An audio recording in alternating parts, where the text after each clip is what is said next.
Queridos irmãos, o livro de Atos dos Apóstolos é o livro que vem narrar a história da igreja primitiva. Nós temos aqui o maior documento dos primeiros 30 anos da igreja. Se nós não tivéssemos o livro de Atos, nós perderíamos os 30 primeiros anos da igreja primitiva. Porque só Atos vai relatar, Lucas, ao escrever o livro de Atos, vai relatar alguns pormenores da igreja, o início da igreja primitiva.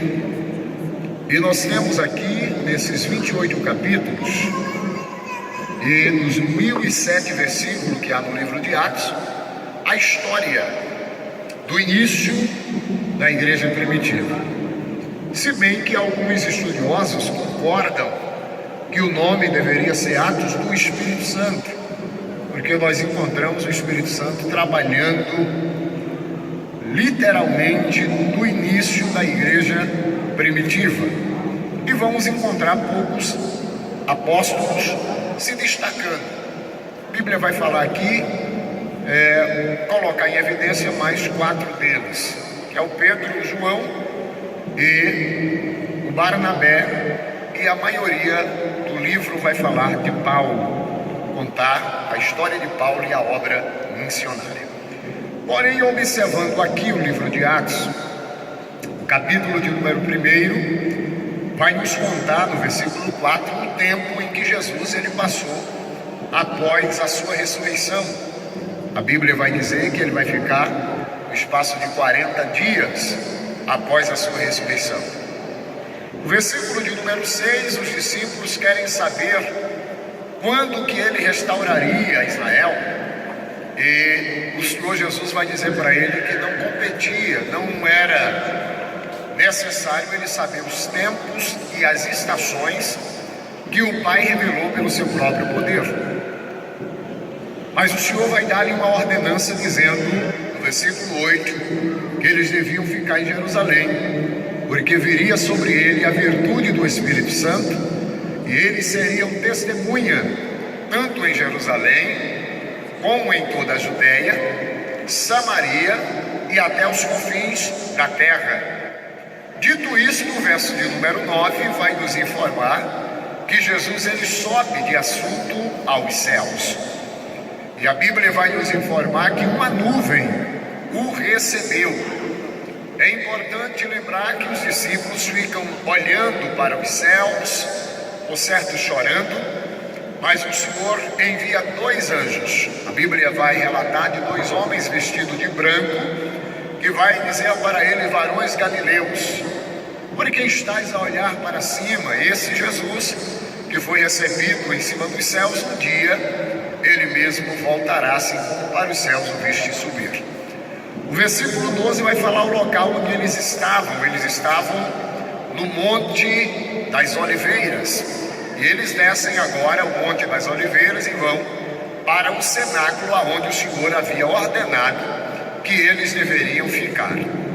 O capítulo de número 2 vocês conhecem, que é o momento, a Bíblia diz que, cumprindo-se o dia de Pentecostes, estavam todos reunidos no mesmo lugar, quando de repente veio do céu um som como de um vento impetuoso e veemente, e encheu toda a casa onde eles estavam reunidos, e todos foram cheios do Espírito Santo, e foram vistas sobre eles línguas repartidas como que de fogo, a qual repousou sobre cada um deles. E eles começaram a falar em novas línguas, conforme o Espírito Santo lhes concedia que falassem. O que é importante nós notarmos aqui é que o milagre aqui da descida do Espírito Santo para revestir os seus servos que estavam reunidos após 10 dias, é importante entendermos que é o Espírito Santo quem vai capacitar, revestir esses homens e mulheres para anunciarem a palavra de Deus. Só o Espírito Santo é quem pode fazer o homem entender a língua do outro. Isso é de suma importância entendermos que o maior milagre não está no fato deles verem línguas repartidas como que de fogo repousar sobre eles. O maior milagre não está neles falarem novas línguas, mas o maior milagre está no fato da Bíblia dizer que existia ali na época, no momento, muitas nações, diversas nações estavam concentradas para a festa de Pentecostes. E a Bíblia diz que cada um deles ouvia falar na sua própria língua as grandezas de Deus. Isso aqui é importante porque se estava em média de 120 pessoas, e aonde está o número, se eu pedisse aqui para essa multidão, para cada um falar os seus nomes, tudo no mesmo momento, em alta voz, nós não entenderíamos o nome de ninguém, porque todos estariam falando ao mesmo tempo. Agora imagina quase 120 pessoas falando em outras línguas, e ao momento que ele fala, o Espírito Santo vai distribuindo para os medos, para os persas, para os bárbaros, vai distribuindo para todas as nações que ali estão, e eles vão ouvindo a respeito da grandeza de Deus. Enquanto os irmãos falam em novas línguas, o Espírito Santo vai distribuindo para as pessoas que Jesus Cristo salva, que Jesus Cristo liberta, que Jesus Cristo transforma, e falando das grandezas de Deus. O maior milagre está aí, porque lá no capítulo 11 do livro do Gênesis, a Bíblia vai nos falar, a Trindade ela desçamos para confundir a língua dos homens. Então o Espírito Santo também, ele faz parte deste momento em que há confusão de línguas. Mas lá no livro de Atos, o Espírito Santo ele desce para fazer o homem entender a língua do outro. Isso aqui é importante, porque é só o Espírito Santo quem pode fazer estas coisas. O versículo 14, quando alguns começam a murmurar e a dizer que o povo estava embriagado, Pedro se coloca de pé e disse: não, eu vou defender e vou mostrar para este povo que ninguém aqui está embriagado, mas isso é promessa dita pelo profeta Joel. E ele se coloca de pé e vai defender e dizer: olha, esse povo não está embriagado, mas isso é a promessa de Deus para a vida desse povo. E Pedro prega com tanta ousadia que ele vai causar um impacto. Todos vão dizer: não é esse o pescador? Não é esse o homem douto? E por que está falando com tanta ousadia, com tanta liberdade? E Pedro, ao terminar a palavra, todos ficam atônitos. E o versículo 37 e 38 do capítulo 8 diz que eles compungindo-se em seu coração. A palavra compungir é como se eles pegassem uma espada e furassem o coração sangrando. Pelo impacto da palavra, eles vão dizer a Pedro: senhores, o que é necessário fazermos para sermos salvos? E aí Pedro vai dizer: arrependei-vos e crede no Evangelho, e sejam batizados em nome de Jesus, e recebam o dom do Espírito Santo. E a Bíblia diz que os que creram ali foram batizados, e chegou o número deles quase 3.000 almas que foram batizados naquela primeira mensagem de Pedro. O capítulo de número 3 do livro de Atos vai nos narrar o momento em que Pedro e João estão subindo a oração, a hora nona. Só que é importante porque lá no Getsemane, Pedro e João não conseguiam orar uma hora com o Senhor. Agora, depois de serem cheios do Espírito Santo, eles tinham até a hora da oração. Ele está subindo a hora nona para buscar o Senhor. E tinha um coxo na porta do templo chamada Formosa, o qual lhe pede uma esmola. E Pedro não tinha o dinheiro para dar uma esmola para aquele moço. João também não tinha nada no bolso. E de repente João e Pedro vai dizer: olha para nós. O texto diz que Pedro, fixando os olhos deles, diz: olha para nós. Isso aqui é muito importante, porque às vezes nós dizemos em nossas mensagens, e às vezes quando recebemos a oportunidade: não espere, não olhe para mim que eu não tenho nada. E Raimundo Brau vai dizer: quando nós dizemos isso, nós estamos querendo nos ausentar de uma responsabilidade que foi posta sobre nós. Nós somos o sal da terra e a luz do mundo. Então essa ideia de não olhe para mim que eu não tenho nada, isso é querendo se ausentar de uma responsabilidade explícita por Jesus sobre nós. Porque Pedro vai dizer: olha para nós. O mundo tem que olhar para nós mesmos. Eles têm que olhar para nós e ver e perceber que somos diferentes, porque somos comprados e revestidos pelo Espírito Santo de Deus. Então Pedro diz: olha para nós. E o moço fixa os olhos nele, e por certo esperando receber uma coisa boa, porque Pedro, conforme a carta aos Gálatas, capítulo 2, versículo 9, Pedro e João era conhecido como a coluna da igreja primitiva. Na época, os irmãos estavam vendendo as suas propriedades e depositando na mão dos pés dos apóstolos. Então aquele moço, por certo, olha para Pedro e João e disse: não, vou receber um dinheiro bom agora, porque Pedro e João estão ganhando muito dinheiro, os irmãos estão depositando sobre os seus pés o dinheiro, então eu vou receber uma esmola que eu não vou precisar vir aqui nem tão cedo. Mas o Pedro e João sabiam diferenciar o que era dele e o que era de Deus. Pedro não tinha um centavo no bolso, João também não, mas tinha algo melhor. Ele disse: não temos prata nem ouro, mas o que eu tenho, isso eu te dou. Em nome de Jesus Cristo Nazareno, levanta e anda. E o moço, infelizmente, não andou. Mas o versículo 6 do capítulo 3 vai dizer que Pedro, tomando-o pela mão, colocou de pé. Então, a partir de Pedro pegando-o pela mão e colocando de pé, que ele começa a andar. Mateus vai dizer que na maioria das vezes nós pregamos, mas não aplicamos aquilo que pregamos. Pedro, ele ordena no nome de Jesus, mas não só ordena, ele age também. Muitas vezes nós falamos, mas na hora de agir não agimos. Pedro vai dizer: em nome de Jesus Cristo, levanta e anda. Mas ele estende as mãos e toma o moço e coloca o moço de pé. Então não equivale tão somente pregar, mas temos que estender as mãos e colocar alguém de pé no nome de Jesus, e esse alguém receberá um milagre. Capítulo de número 4 do livro de Atos. Pedro e João é preso porque ele vai pregar sobre a ressurreição, e os saduceus não acreditavam em ressurreição e nem anjos. A Bíblia vai dizer que eles persuadem os guardas do templo que vai prender a Pedro e João. Mas uma vez que prende Pedro e João, eles fazem o convite, e o versículo 4 vai dizer que quase 5.000 homens aceitaram a Jesus. É importante lembrar para os queridos irmãos que Atos 2, versículos 41 e o 42, a Bíblia vai dizer que quase 3.000 almas foram batizadas. Porém, no capítulo 4, versículo 4, não é pessoas que são batizadas, é quase 5.000 homens que aceitaram a Jesus, porque não houve tempo de Pedro e João batizar, porque eles estavam sendo levados presos.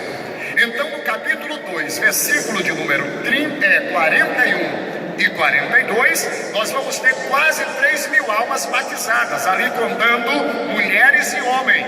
Aqui no capítulo 4, versículo 4, a Bíblia diz que quase 5.000 homens foram ou aceitaram a Jesus. Se somar entre jovens, adolescentes e mulheres, o Raymond Brau vai dizer que passou de 15.000 pessoas que aceitaram a Jesus, porque o capítulo 4 e o versículo 4 vai falar de homens, apenas homens que aceitaram a Jesus. As mulheres e crianças ali também se renderam ao trono da graça. O capítulo de número 5, a igreja está tendo uma competição. Pedro está pregando, Ananias e Safira observou que os irmãos estavam vendendo as suas propriedades e depositando nos pés dos apóstolos, porque na mente dele Jesus voltaria naquelas semanas, naqueles meses. Então estavam todo mundo no primeiro amor, e isso começou com um novo convertido, lá no capítulo 4, versículo 36, um moço por nome José, cujos apóstolos vão lhe chamar de Barnabé, que quer dizer filho da consolação. Ele tinha uma propriedade, vendeu, depositou nos pés dos apóstolos, e de repente começou a ter uma competição na igreja em Jerusalém, porque todo mundo vendia e trazia, e houve aquela competição, de certa forma, a ponto de os irmãos, nosso irmão Ananias e Safira, disse: olha, nós vamos vender também e vamos fazer uma média lá com o pastor Pedro, porque todo mundo está vendendo, os novos convertidos estão fazendo isso, então vamos fazer também, porque a gente somos crentes já antigos, mas precisamos fazer uma média. Mas a gente já é experiente, então a gente não vai depositar tudo, a gente vai dizer que vendemos por um preço bem inferior. E Pedro está pregando e o Ananias chega e diz: Pedro, aqui está o dinheiro, vendi uma propriedade, está na casa do Senhor para a obra de Deus. E Pedro para de pregar e diz: Ananias, por que deixar Satanás encher o teu coração? Vendendo a herdade, o preço não seria para ti? Você não tinha obrigação de trazer a casa do Senhor. Mas deixa eu te dizer uma coisa, Ananias, você não mentiu aos homens, você mentiu ao Espírito Santo. E Ananias caiu e morreu. Os moços que estavam vindo Pedro pegaram e levaram Ananias, sepultou Ananias e voltou ainda para o culto. O texto vai dizer isso. A Bíblia diz que no espaço de 3 horas chega a esposa do Ananias, chega a Safira. E o Pedro confirma com ela: foi portanto que vendeu a herdade, o teu marido? Ela disse sim. E aí Pedro vai dizer: olha, os moços que sepultaram o teu marido, aí está e vai te sepultar também. E ela cai e morre. Então percebam que os moços já tinham ido levar o Ananias, já tinham sepultado e já tinham voltado para assistir o culto ainda. Foi o sepultamento mais rápido de toda a história, de toda a Bíblia, né? Parece-me ver aqueles moços indo sepultar e disse: vamos fazer o velório? Eu disse: não, rapaz, quem matou foi o Espírito Santo. Se é o Espírito Santo que dá vida, então foi ele que matou, não vai ter jeito de se ressuscitar. Vamos logo sepultá-lo e vamos pegar a bênção lá do apóstolo Pedro. E quando chega lá, Pedro disse: olha, os pés dos moços que sepultaram teu marido hão de te sepultar também. E ela morreu, e a Bíblia diz que houve um grande temor na igreja.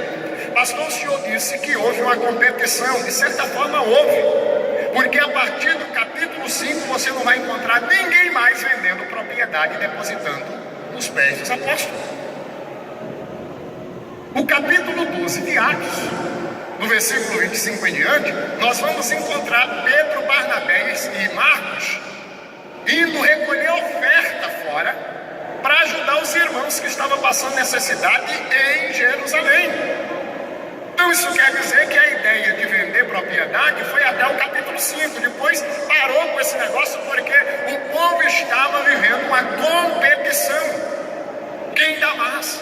E não é isso que Deus quer. O que devemos fazer tem que ser com espontaneidade, reconhecendo o senhorio de Cristo sobre as nossas vidas. Quem está entendendo, diga amém. Glória seja dado o nome do Senhor. Só que Pedro vai pregando. Pedro se torna o maior pregador da época.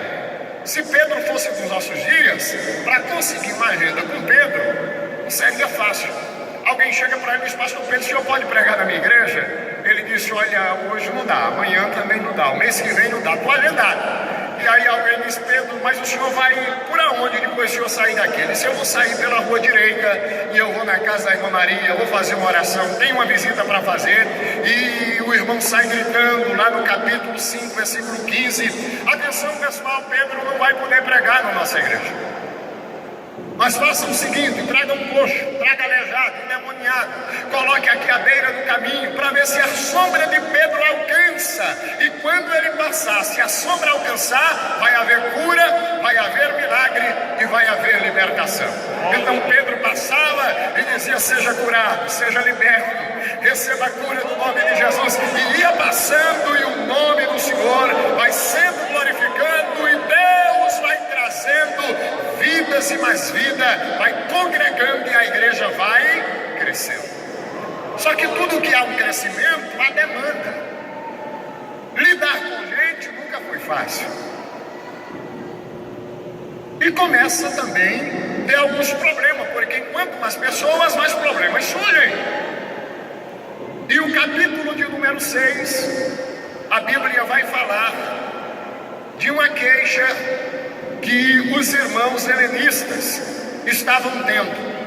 Eles estavam reclamando que as suas viúvas estavam sendo esquecidas e quem estava sendo favorecida era só as viúvas judias, porque os helenistas eram todos aqueles que eram judeus, mas nasceram fora dos territórios de Israel.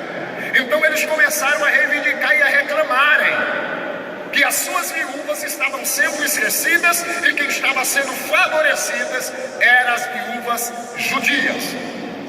E levaram esse problema para o Pedro e para os apóstolos. Pedro com os apóstolos se reúnem e vai dizer: não é necessário, não é lícito que nós deixamos a palavra e a oração para servirmos a mesa. Mas vamos fazer o seguinte: convoca quem está murmurando e vai dizer para eles: escolhei entre vós 7 varões de boa reputação, cheio do Espírito Santo, de conhecimento e de fé, e nós iremos constituí-los sobre esse importante negócio, e eles irão servir a mesa, e nós permaneceremos no ministério da palavra e da oração. Isso aqui é muito lindo, porque aqui inicia-se a instituição para os primeiros diáconos. E quando nós observamos o versículo 4 do capítulo 6, foi escolhido 7 diáconos entre os helenistas. E esses 7 diáconos que foram apresentados aos apóstolos, dentre eles está o nosso irmão Filipe, que lá no capítulo 21 do livro de Atos, versículo 8 e 9, ele já é apresentado como o evangelista. Mas é interessante nós olharmos para Filipe, porque Filipe ele não atropelou a escada. Filipe ele seguiu uma sequência. Lá em Atos 21 ele é chamado de evangelista, mas ele começou como cooperador. As características de Filipe, e quando ele é selecionado para o diaconato, nos explica e nos dá margem para defendermos que ele foi um bom cooperador, porque as suas qualidades exigidas pelos apóstolos com relação à palavra de Deus nos traz a entender que Filipe foi um grande homem de Deus e serviu bem como cooperador na igreja do Senhor. Aliás, quando falamos de cooperador, esses dias, na igreja que eu estou atualmente, um irmão me procurou e falou: pastor, essa ideia de cooperador é uma ideia complicada, porque o cooperador, tudo que acontece tem que ser cooperador. Uma criança está correndo, é o cooperador que tem que ajudar. Sujou o banheiro, o cooperador tem que estar lá. Um carro no estacionamento, é o cooperador. Tudo é cooperador. Olha, cooperador é a raça mais indesejável da igreja, segundo esse obreiro falou para mim. E eu falei para ele: mas você vê dessa forma? Você enxerga assim? Ele disse: é assim que eu enxergo, pastor. Por isso que eu oro para ser logo um diácono. Eu falei: está com pressa. Está com pressa.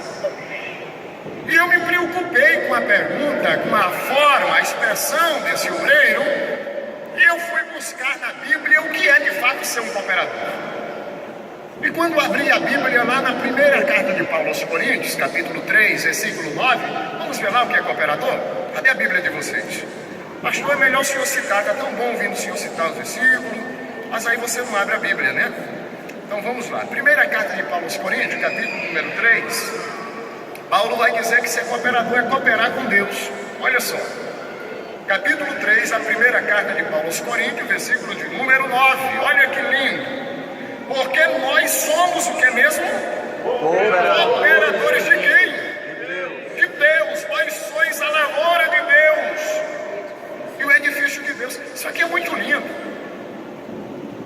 porque o original aqui dessa palavra cooperador de Deus, cooperar com Deus, é estar com Deus para um serviço comum.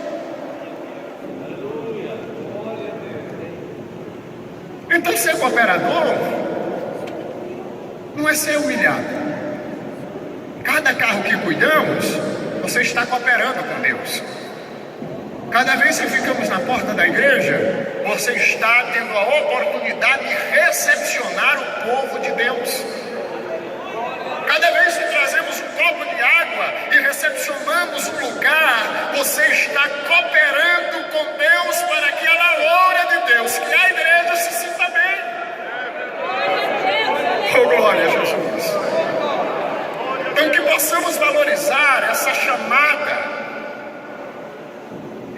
entender que ser cooperador é estar com Deus, trabalhando lado a lado para um serviço comum.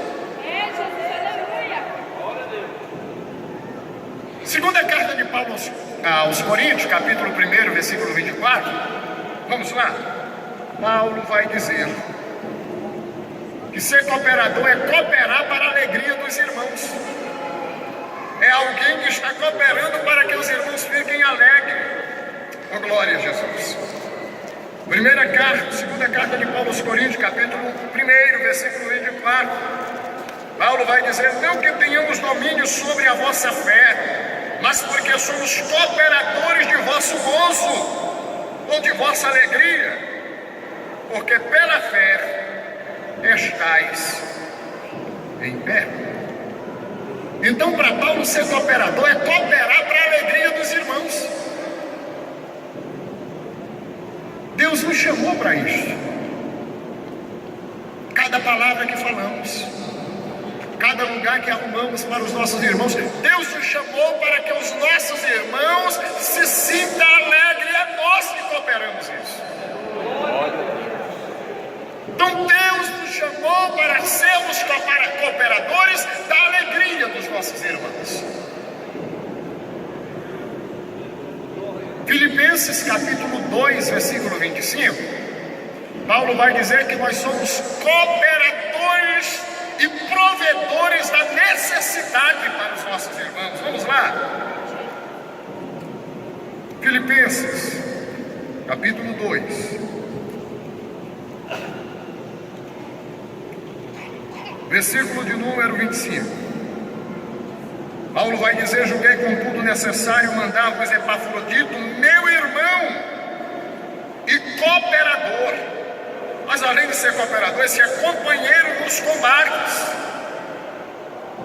e vosso enviado para prover o que mesmo? As minhas necessidades. Ser cooperador é ser um provedor de necessidade. Deus nos chamou para cooperar com Ele. Deus nos chamou para ser um promotor, provedor, proporcionador de alegria para os nossos irmãos. Mas Deus também nos chamou aqui no capítulo 2, versículo 25, para sermos um provedor de necessidades. No capítulo 4, versículo de número 3 de Filipenses, Deus nos chamou para sermos cooperador e ajudador dos nossos irmãos. Capítulo 4, versículo 3, Paulo diz: peço-te também a ti, meu verdadeiro companheiro, que ajude essas mulheres que trabalharam comigo no Evangelho, e com Clemente e com os outros cooperadores cujos nomes estão no livro da vida. Isso aqui é muito lindo, porque Rodrigue e Sintrique tinham tido uma discussãozinha. A Rodrigue disse: olha, eu vejo melhor do que você. Sintrique disse: não, mas eu canto mais bonito. E houve uma discussão entre essas duas mulheres. E Paulo disse: olha, eu rogo a você, meu companheiro, que ajude estas mulheres. Você foi chamado para cooperar e ajudar. Glória seja dada ao nome do Senhor. Não avalie essas mulheres pela briguinha que elas tiveram, mas pela ajuda que elas já nos deram. Elas cooperaram comigo, ela cooperou com outros obreiros e com outros cooperadores cujos nomes estão escritos no livro da vida. Glória a Deus. Glória seja dada ao nome santo do Senhor. Eu sinto Deus falando com vidas aqui esta noite, esta manhã. Valorizemos o chamado. Ser cooperador não é simplesmente ser alguém humilhado, não é isso. Ser cooperador é ser um ajudador. Ser cooperador é ajudar, ser cooperador é estar junto. Tem hora em que ser cooperador, lá na primeira carta aos Tessalonicenses 3 e 2, é um exortador da fé. Então essa expressão cooperador é de suma importância. Capítulo 3, versículo de número 2, Paulo vai dizer: enviamos Timóteo, nosso irmão, ministro de Deus e nosso cooperador no Evangelho de Cristo, para vos confortar e vos vos exortar acerca da vossa fé. Então, servir ao ministério, meus queridos irmãos, é usufruir de privilégios. E quando nós observamos, vamos voltar lá para o capítulo 6 de Atos dos Apóstolos, a exigência dos apóstolos em relação aos diáconos, nós podemos concluir que os que foram escolhidos exerceram a função de cooperador e tiveram êxito naquilo que fizeram. Capítulo de número 6 do livro de Atos. É interessante porque chegaram para os apóstolos. Os apóstolos podiam muito bem dizer: nós que somos os apóstolos, nós que andamos com Jesus, somos nós quem vamos escolher, quem vamos ditar e vamos separar quem deve ser os diáconos. Mas eu acho fantástico aqui esses apóstolos, porque mesmo eles sendo a autoridade, eles deliberaram essa tarefa para a igreja. Escolhei hoje, escolhei dentre vós, versículo 3, escolhei, pois, irmãos, dentre vós 7 varões de boa reputação.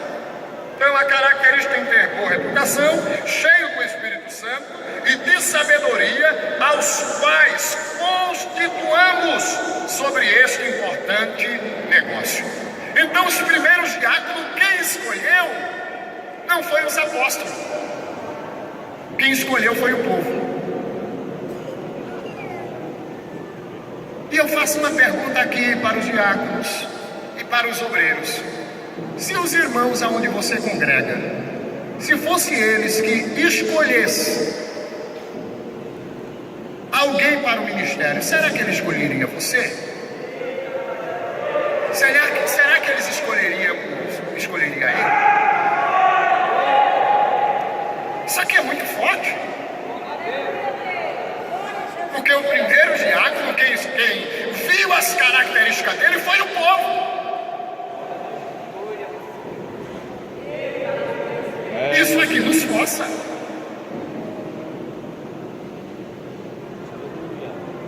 Porque as características quem dá é os apóstolos, mas é o povo quem escolhe. Os irmãos se reúnem e dizem: olha, o irmão Nicanor é ideal, ele tem boa reputação, ele é cheio do Espírito Santo, é cheio de fé, é um homem que se encaixa no perfil das qualidades explícitas pelos apóstolos. O outro irmão disse: mas vocês não estão pensando não? O Filipe, ele se encaixa nesse perfil. E a igreja quem vai escolher. E o versículo de número 6 vai nos ensinar algumas lições. Nós temos aqui lições em relação a Filipe, porque ele não chegou a evangelista do dia para a noite, ele viveu escalas. A primeira qualidade do Filipe é que ele tinha a aceitação de todo o povo. Olha o versículo de número 6, versículo 5 melhor. E este parecer contentou a toda a multidão, e elegeram a Estevão, homem cheio de fé e do Espírito Santo, e a Filipe, e Procoro, e Nicanor, e Timon, e Parmenas, e Nicolau, prosélito de Antioquia. Então perceba que esse parecer dos apóstolos pareceu bem a todo o povo. E para escolher Filipe, a primeira característica, Filipe tinha aceitação de todo o povo, de toda a igreja. Quando de fato, às vezes, na maioria ou em algumas vezes, a realidade em relação a alguns obreiros não é isso. Ele é aceito no ministério, mas o povo não aceita. O povo o rejeita porque a sua vida não condiz com aquilo que ele exerce. E que Deus venha nos dar graça, que Deus venha nos ajudar, para que possamos ter a aceitação de todo o povo. Filipe teve a aceitação de todo o povo. Só que para ser diácono não basta ter simplesmente a aceitação de todo o povo. Precisa também ter a bênção dos apóstolos, que é a segunda característica, versículo de número 6. olha só, capítulo 6, versículo de número 6, e os apresentaram ante aos apóstolos, e estes orando lhes puseram as mãos, a bênção dos apóstolos. Tem muita gente que tem a aceitação do povo, mas não tem a bênção do apóstolo, do anjo da igreja, e sai por aí fazendo o que dá e o que entende e o que deixa de ser, mas não tem a bênção do seu pastor. Isso são um conjunto que se completa. Primeiro a aceitação do povo, mas também a bênção do apóstolo. Seu pastor aprova tudo que você faz? Você tem a bênção dele naquilo que você faz, no que interage, no que você é? Filipe tinha a aceitação dos apóstolos. Isso aqui é de suma importância. A terceira característica de Filipe é que ele tinha a mensagem certa. Porque quem é cheio do Espírito Santo, tem boa reputação e tem fé, tem a mensagem certa. Capítulo 8, vamos lá para o capítulo 8, versículo de número 4. Vamos ver que Filipe tinha a mensagem certa. Por quê? Porque o versículo 4 vai nos informar, olha só. Mas os que andavam dispersos iam por toda parte anunciando a palavra. E descendo Filipe à cidade de Samaria, lhes pregava a quem mesmo? A Cristo. Filipe vai quebrar uma barreira que Pedro não quebrou. Filipe vai quebrar uma barreira que João não quebrou. Mas como diácono, uma vez que ele tinha a aceitação do povo, uma vez que ele tinha a bênção do apóstolo, e uma vez que ele tinha a mensagem certa, ele vai quebrando o tabu. Ele desce para Samaria, e lá ele não vai competir que ele é judeu e que o outro é samaritano. Ele não vai competir o local da adoração que vocês adoram aqui no Gerizim, nós adoramos no Monte Moriá. Não, ele quebra esses protocolos e vai dar com a mensagem certa. E a mensagem certa é Cristo Jesus, é o Salvador da humanidade. Não tem enrolação, a mensagem certa é Cristo Jesus, é Cristo Jesus, e ponto final. E ele chega quando, por certo, os samaritanos vê uma roupa de judeu, a forma de judeu, fala de judeu, houve uma barreira, mas ele quebra. Como? Usando o nome de Jesus. Qualquer barreira é quebrada nesse nome.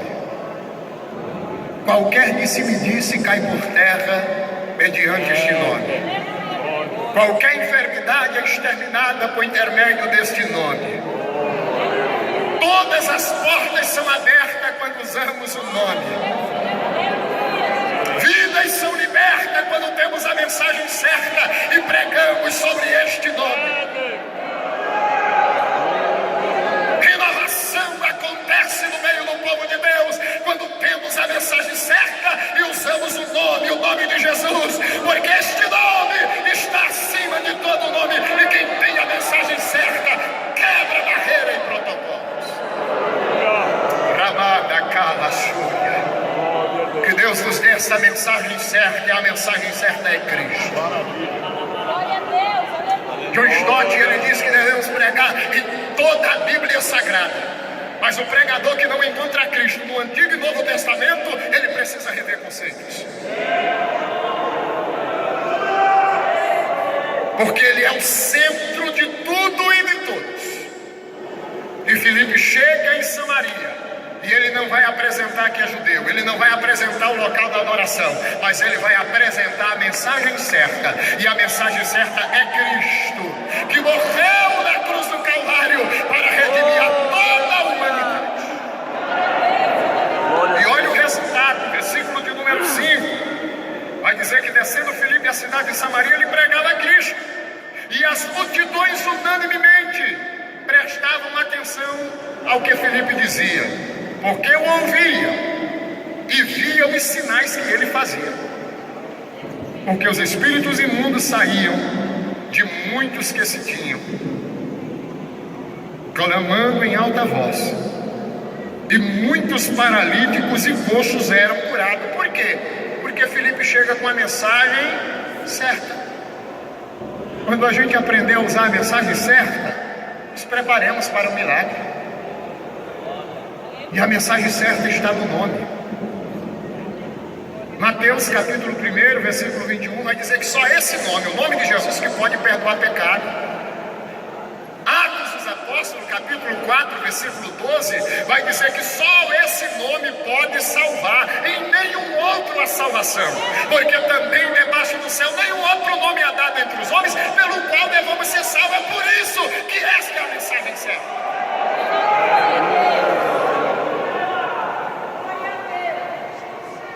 Lucas capítulo 10, versículo 17, vai nos dizer que é só nesse nome que os demônios obedecem e saem. João capítulo 14, versículo 13 e 14, diz que o que nós pedimos em oração nesse nome, receberemos. Primeira carta de Paulo a Timóteo, capítulo 2, versículo 5, vai dizer que esse é o único nome do mediador entre Deus e os homens, é Jesus. Primeira Epístola Universal do Apóstolo João, capítulo 2, versículo 1, vai dizer que esse é o nome do único advogado, Jesus Cristo, o justo. Filipenses 2 e 9 vai dizer que esse nome está acima de todo o nome. Esse é o nome precioso de Jesus, a quem diante dele todo o joelho dos que estão nos céus, na terra e debaixo da terra terão que se dobrar e confessar que Jesus Cristo é o Senhor, para a glória de Deus Pai. Esta é a mensagem transformadora. Glória a Deus. Glória a Deus. Filipe tinha a mensagem certa. E no nome de Jesus, Filipe vai formar uma das maiores igrejas em Samaria. Só que quando a igreja estava formada, entra uma outra característica de Filipe. Filipe também tinha comunhão com os céus. O versículo 26 do capítulo 8. Por quê? Porque ele monta a igreja está montada, coxo agora está andando, surdo está ouvindo, cego está enxergando, o povo está ouvindo a palavra de Deus, está chegando, a igreja está formada. Capítulo de número 8, versículo 14, ele manda chamar os apóstolos, Pedro e João descem para Samaria, orou pelos irmãos, eles foram batizados com o Espírito Santo, e agora a igreja está formada, e Filipe poderia muito bem se ensoberbecer e dizer: olha, eu tenho a aprovação do povo, eu tenho a bênção dos apóstolos, eu tenho a mensagem certa, formei a igreja em Samaria, quebrei barreiras que ninguém queria quebrar, agora eu vou me consagrar pastor aqui.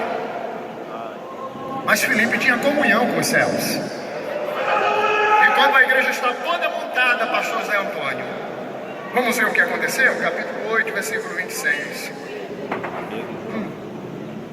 E o anjo do Senhor falou a quem?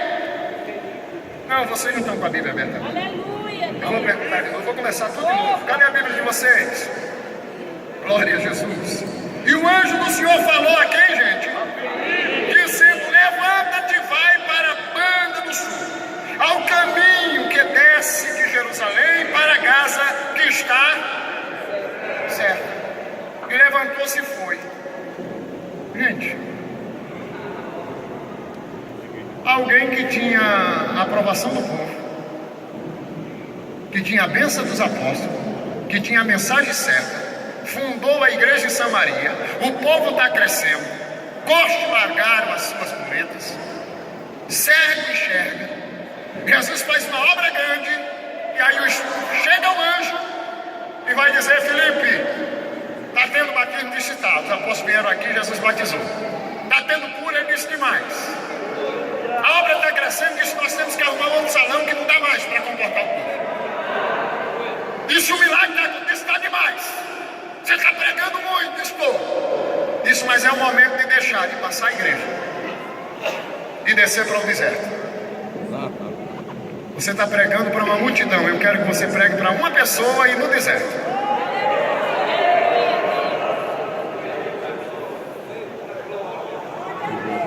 É Deus.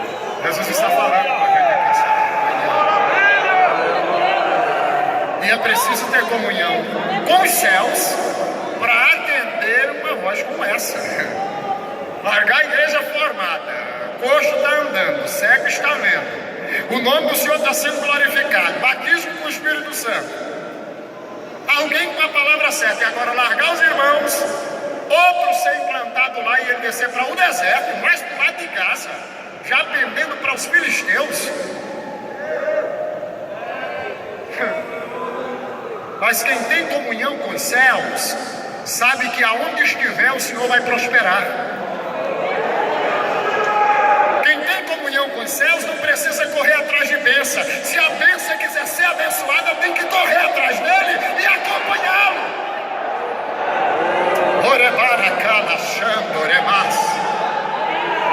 Pastor, isso não é heresia? É não. Capítulo 28 de Deuteronômio, versículo 1: se atentamente ouvires a voz do Senhor teu Deus e tiveres o cuidado de fazer conforme tudo quanto nela está escrito, o Senhor teu Deus te exaltará sobre todas as nações da terra, e todas estas bênçãos virão e te acompanharão. Só acompanha quem está andando e outros estão indo atrás. Se a bênção quiser ser mais abençoada, tem que correr atrás de um crente que ouve a voz de Deus e acompanhá-lo, porque aonde ele estiver, quer na cidade ou quer no deserto, o Senhor abençoa. Quem concorda comigo, levante a mão e diga: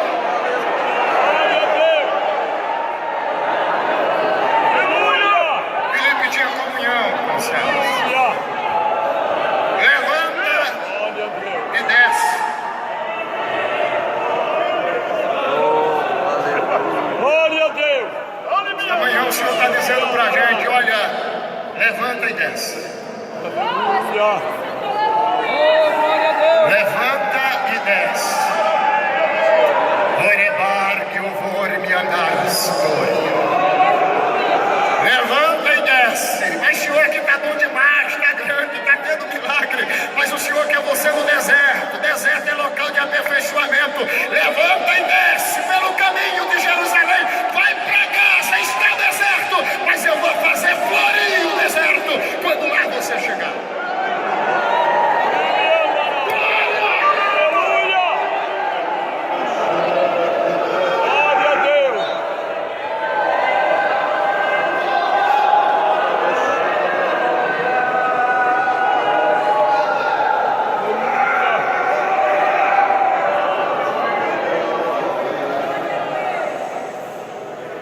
Quem ouve a voz do Senhor e tem contato com os céus, aonde está o Senhor prospera. Só que Filipe tem uma quinta característica aqui no texto. Filipe, além de ser aceito por todo o povo, além de ter a bênção dos apóstolos, além de ter a mensagem certa, além de ter comunhão com os céus, Filipe também ouvia a voz do Espírito Santo. Deixa eu fazer uma pergunta: quanto tempo faz que você não ouve mais a voz do Espírito Santo? Você tem ouvido a voz do Espírito Santo? Porque o anjo promove uma ação imediata, mas é só o Espírito Santo que promove uma ação contínua.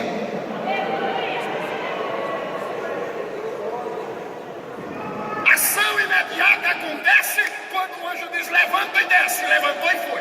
Ação imediata. Mas para conviver com ação contínua, tem que continuar ouvindo a voz do Espírito Santo. É preciso ouvir a voz do Espírito Santo todo dia, orienta. Versículo 29. Anjo promove uma ação contínua, uma ação imediata, mas o Espírito Santo promove uma ação contínua. Olha o versículo 29 do capítulo 8. E disse, quem foi que disse? O Espírito. O Espírito disse a quem? Chega-te, ajunta-te a esse cara. Filipe larga a igreja, desce, mas na direção do Senhor, desce para o deserto, e quando ele está de caminho a Gaza, lá vem um negrão, pretinho, antíope. Jesus tem um xodózinho com as negraiadas que não dá para explicar. É Então era para os negros ter dado glória a Deus pelo menos, né? Porque eu estou puxando brasa para nossa sardinha e você não entendeu nada. Glória a Jesus. Porque tirar um homem igual Filipe de Samaria e mandar descê-lo para o deserto só para orientar um negrão que está vindo na oração e está sem entender nada, está lendo a Bíblia e não entende. Só que o anjo promove a ação contínua, mas é o Espírito Santo quem vai promover a ação imediata. Ou melhor, a ação imediata é promovida pelo anjo. A ação contínua é o Espírito Santo. E o Espírito Santo vai dizer a Filipe que aproxima do carro. E quando ele se aproximou, o Antíoco está lendo Isaías 53. E ele faz uma pergunta: entendes tu que lê? E o Antíoco disse: como é que eu posso entender se ninguém me explica? E aí Filipe parece me ver ele correndo ao lado do carro e vai dizer: não, isso aí é Deus. E vai falando, e o Antíoco diz: sobe aqui no carro e vem cá me explicar. De quem o profeta Isaías está falando? É dele ou é de outro? Filipe, que tinha a mensagem certa, e a mensagem certa é Cristo Jesus, vai dizer: não, ele está falando do Cristo. E foi levado como ovelha muda para o matadouro. E vai explicando, e vai falando. E o negrão começa a chorar. E o negrão começa a sentir a graça de Deus. E vai sendo moldado e moldado. E dizendo: agora eu entendi, agora eu sei. Foi o Senhor que te mandou aqui para o deserto. Porque se não fosse você, eu já subi muitas vezes para adorar. Mas ninguém nunca me falou disso. Eu já desci várias vezes por esse deserto. Nunca encontrei ninguém igual você. Foi o Senhor que te mandou a este deserto para me fazer entender esta verdade. Quando eu chegar no meu país, eu vou falar do que eu ouvi, do que eu aprendi, e eu vou testificar desse Jesus, porque agora eu sei de quem o profeta Isaías falou.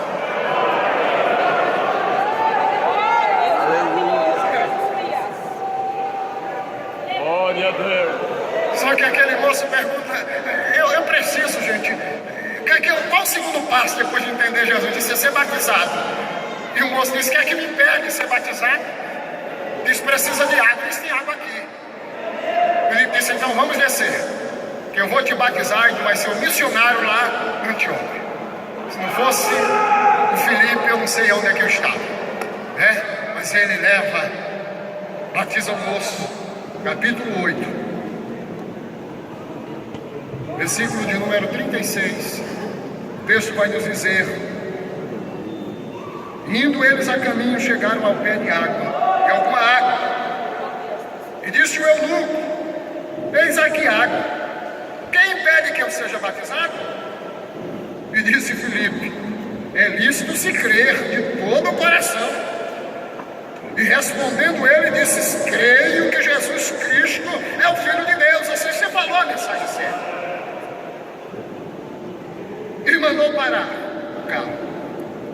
E desceram ambos a água, tanto Filipe como o eunuco, e o batizou. Mas Filipe, que tinha o reconhecimento de todo o povo, Filipe que tinha a bênção do apóstolo, Filipe que tinha a mensagem certa, Filipe que tinha comunhão com os céus, Filipe que ouvia a voz do Espírito, agora tem aqui no versículo 39 algo sobrenatural acontecendo aqui. Filipe também andava nas asas do Espírito, de um lado para o outro. Olha o versículo 39. E quando saíram da água, o Espírito do Senhor fez o que mesmo? E não viu mais o eunuco. E jubiloso continuou o seu caminho. E Filipe se achou em Azoto, e indo passando anunciava o evangelho em toda a cidade, até que chegou a Cesareia. Isso aqui é muito lindo, porque Filipe era alguém que tinha um particular com Deus a ponto de andar nas asas do Espírito. Meus queridos, deixa eu dizer algo para vocês debaixo do sangue de Cristo. Glória. O desejo de Deus nesses últimos dias é levantar homens e mulheres que tenham um compromisso com Ele, Glória a Deus. pois Ele quer nos fazer andar nas asas do Espírito de um lado para o outro. Aleluia. Não dá para viver mais uma vida anêmica, cariavérica, esquelética e desutrida. O Espírito Santo quer nos transportar, quer nos levar à dimensão espiritual. Aleluia. Orebada, cala, chora, barraia. Filipe tinha essa comunhão. Agora o que é interessante é que quando o anjo disse, o anjo mandou ele descer no caminho que desce para Jerusalém até Gaza, o caminho de Gaza. Só que o que é interessante é que antes de chegar no limite de Gaza, Filipe para, batiza o eunuco e o Espírito Santo o transporta. Isso aqui é muito lindo, porque o Espírito Santo transportou por cima da cidade de Gaza, de Asquelon, de Asdod, de Jabiné e foi colocado em Azoto. Mas por que isso? Porque a cidade mais idólatra era Gaza, Asdod, Jabiné e Asdod, que era uma das 5 cidades principais dos filisteus, conforme Josué capítulo 13, versículo 3 a 5. E quando você pega a geografia de onde Filipe estava e para onde o Espírito levou para Azoto, ele passou por cima dessas 5 cidades. Quem se rende à vontade de Deus, nos momentos de corrupções, nos momentos de grandes vitupérios, o Espírito Santo coloca você por cima. O Espírito Santo transporta. O Espírito Santo não deixou Filipe passar nem Gaza, nem Jabiné, nem Asdod, nem Asquelon, não. Levou-lo por cima e levou-lo direto para Azoto. O Espírito Santo quer transportar você, quer me transportar e nos tirar desse fofoca, nos tirar desse levante, nos tirar daqueles que querem fazer panelinha. Ele quer nos levar por cima desse negócio, porque é o Espírito Santo quem comanda, é o Espírito Santo quem tem a palavra. Ouça a voz do Espírito Santo esta manhã, ele quer te transportar de um lado para o outro.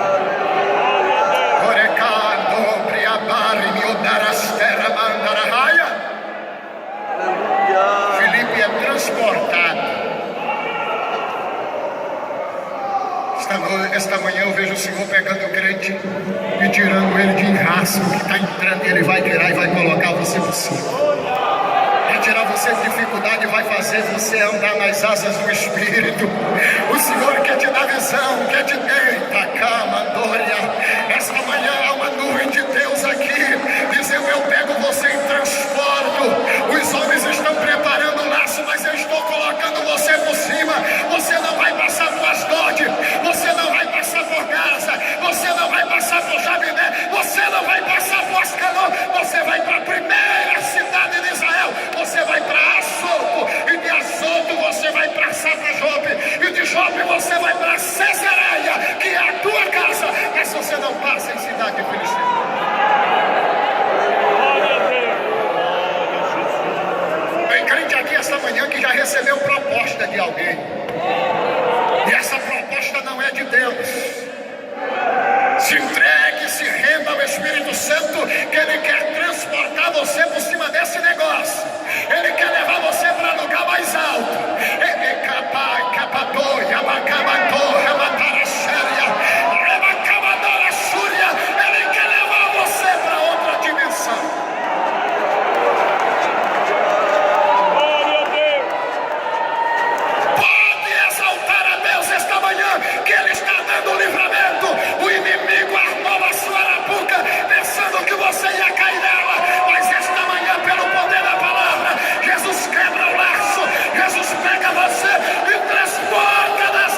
O maior desejo de Deus é nos transportar acima das adversidades. Glória a Deus. Aleluia. Aleluia. Aleluia.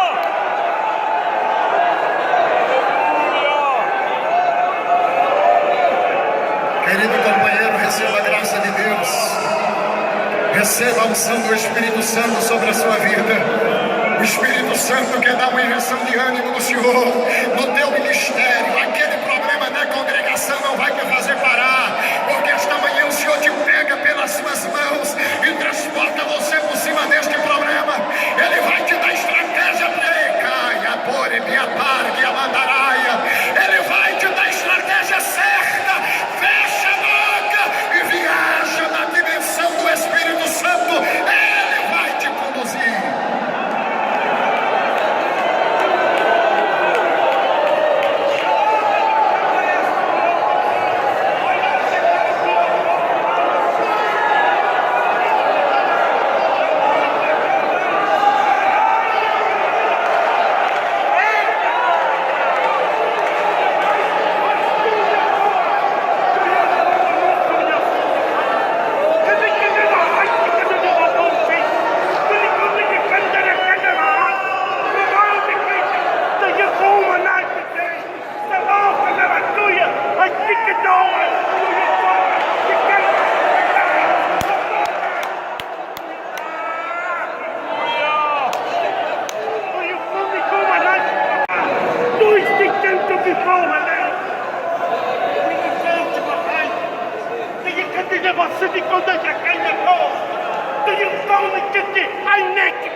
Glória a Deus.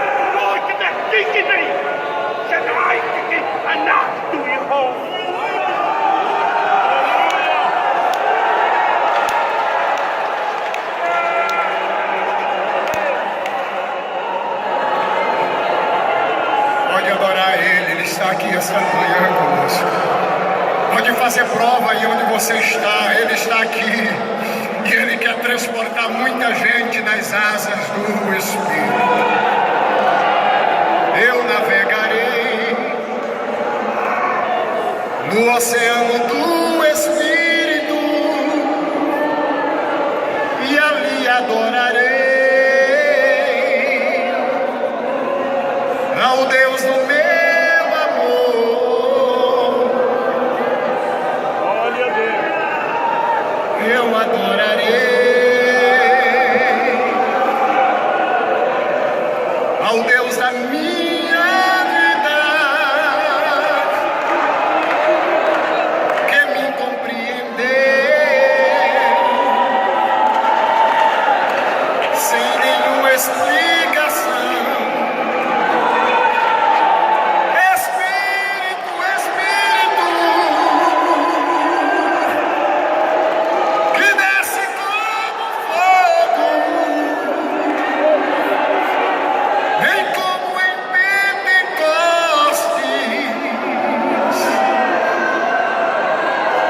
nos enche aqui de novo.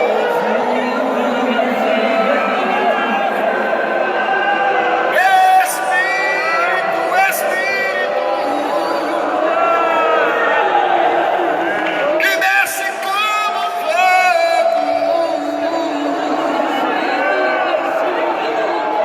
vem como em Pentecostes,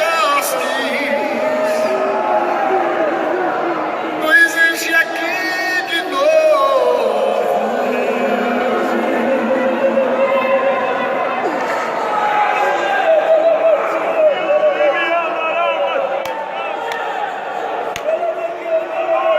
Há uma dimensão muito forte da parte de Deus aqui esta manhã. Vidas estão sendo curadas agora para a glória do nome do Senhor. Vidas estão sendo restauradas no nome de Jesus Cristo. Ei, tio, minha pargue, o derabar, o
igreja. Deus abençoe seus servos. Deus abençoe o anjo desta igreja. E que possamos extrair estas lições que Filipe nos ensina.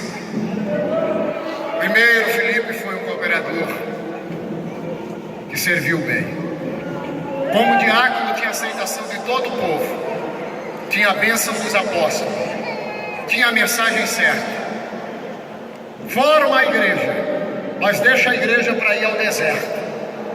Passa no deserto, ouve a voz do Espírito Santo, é transportado nas asas do Espírito Santo por cima das cidades idólatras, é colocado em Azoto, e de Azoto ele segue pregando, conforme o versículo 40.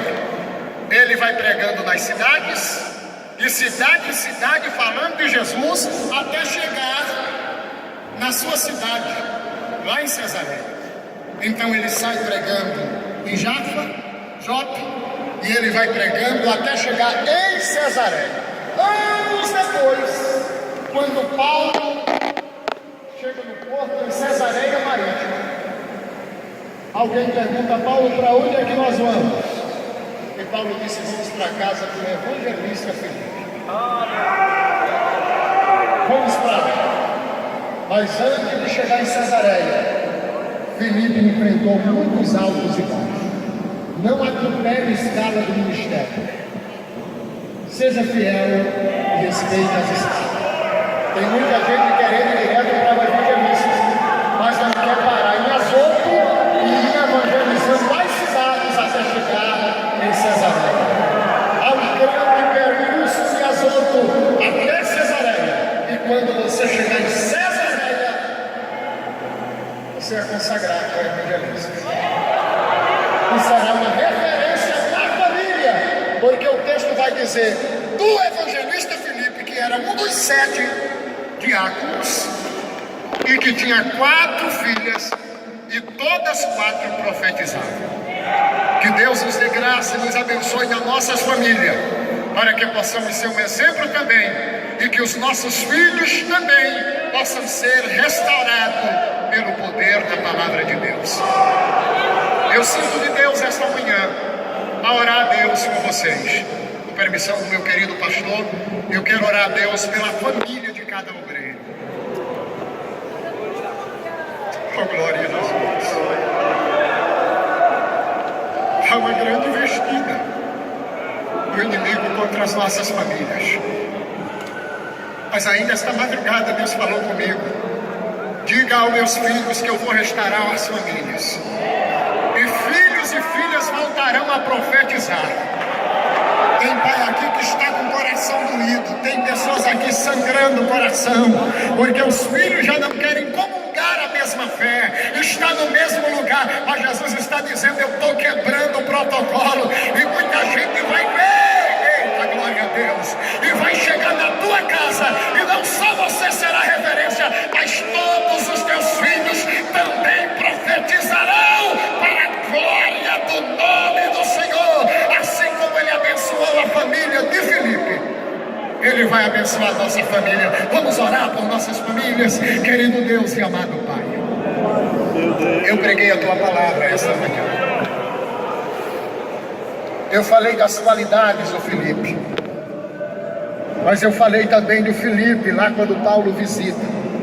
Ele já é um evangelista, e além de ser um evangelista, ele tinha 4 filhas e todas 4 profetizavam. Querido Jesus, eu oro pela família do meu companheiro, da minha companheira, que está querendo atracar na fé, que está cambaleando, já não sente mais prazer de vir à tua casa. Enquanto nós te formamos aqui, Senhor, vai dar, cara. Aonde quer que esteja um filho, uma filha, um marido, uma esposa, trabalhe lá, Senhor. Rei te mandou, me abarabar, me opatás, terra raia. Faça aquilo que não podemos fazer, e que a nossa família venha a ser como a família do Filipe, profetizando, puros e santo e irrepreensível para a tua glória. Age das famílias, pois eu creio e acredito no poder da tua palavra. E assim sendo, eu ministro sobre a vida do meu irmão, sobre a vida da minha irmã, sobre a família de cada um deles, que a tua bênção espiritual esteja sobre cada lar. É a nossa oração que é feita no nome precioso de Jesus. Amém.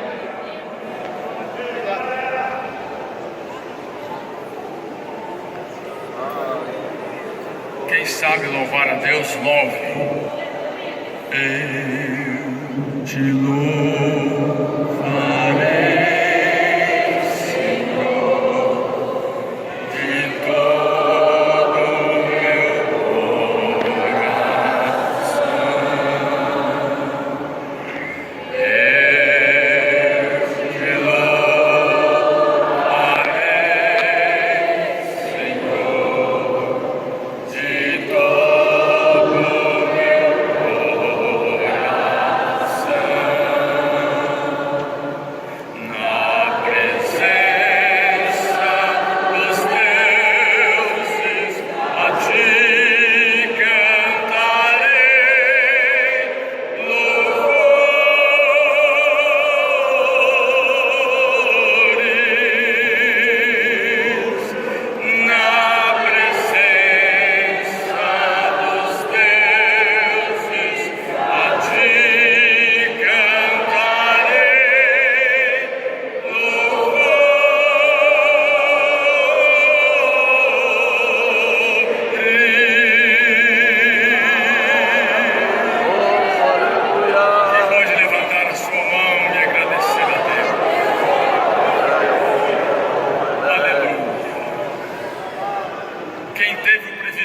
participar desde terça-feira desta escola bíblica, aprendeu muito,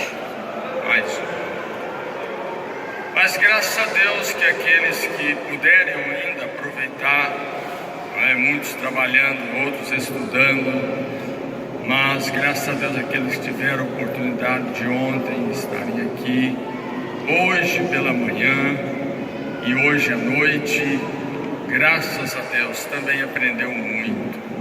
Maravilha! Quantos aprovam que o pastor pode voltar para dar continuidade na próxima escola bíblica, se Jesus não voltar? Amém! Nós já temos alguns preletores para a próxima escola bíblica. Pastor Lázaro Benedito Alves, pastor José Miguel, que foi pastor seu, não? 14 anos foi pastor dele, pai ministerial dele. Pastor José Miguel de São Paulo, também belezinho. Pastor Emanuel Lins e pastor Silvio Limeira. Então esses 4 já estão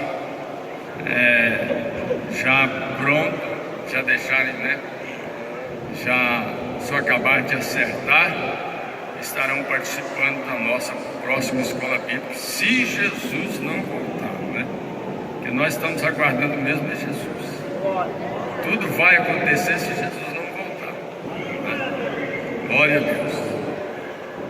Na hora que eu fico olhando para essa construção aqui, eu falo: Jesus, eu queria terminar esse tempo antes do Senhor voltar, mas eu não sei se vai dar tempo, não.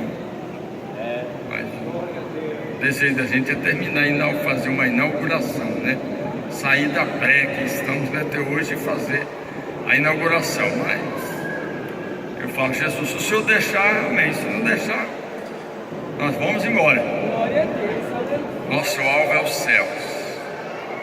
Isso aqui é secundário. Se der tempo a gente termina, se não, vamos embora para o céu. É maravilhoso, glória a Deus. Então é isso, irmãos. Escola bíblica, como os senhores conhecem, é uma bênção. A igreja no Brasil precisava muito de ter mais escolas bíblicas, deixar um pouco as festas onde tem que cantar bastante e Bíblia é pouco, Então nós estamos na época de voltar mais para a palavra. Ontem eu observei aqui, se tivesse uma cantora de renome, um cantor de renome um pregador de renome, eu creio que teria mais gente. E viria. Só que depois do cantor cantar, sairia tudo para fora, como a gente tem observado aí, né? Eu tenho dúvida da salvação de alguém que dar as costas para a palavra de Deus depois do louvor. Eu duvido. Francamente, eu tenho preocupado com isso, né? Mas eu observei que ontem quem veio mesmo é a nata da palavra, gosta da palavra, permaneceram até o fim. Ninguém saiu, permaneceram até o fim. Então a igreja está precisando, né, da palavra. Glória a Deus. Meus amados, nós vamos dar continuidade. Eu quero convidar